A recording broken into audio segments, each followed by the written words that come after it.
They will have been playing cricket since evening. वे शाम से cricket खेल रहे होंगे. We will have been waiting for you for a long time. हम तुम्हारा लंबे समय से इंतजार कर रहे होंगे. My father will have been teaching in this school for 10 years. मेरे पिता इस स्कूल में 10 साल से पढ़ा रहे होंगे.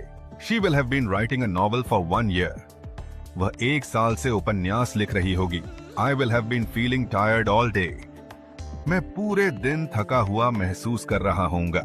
They will have been living in Delhi since 2018.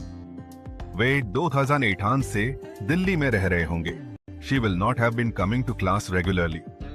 वह नियमित रूप से कक्षा में नहीं आ रही होगी. We will not have been sleeping well for days. हम कई दिनों से ठीक से नहीं सो रहे होंगे. They will not have been working on the project. Way project पर काम नहीं कर रहे होंगे. My brother will not have been preparing for the exam. मेरा भाई परीक्षा की तैयारी नहीं कर रहा होगा. The workers will not have been getting salary on time.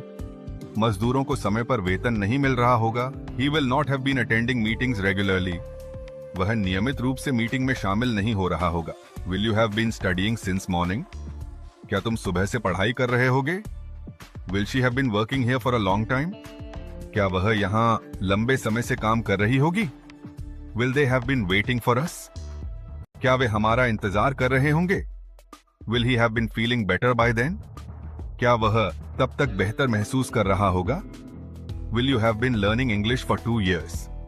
क्या तुम 2 साल से अंग्रेजी सीख रहे होगे?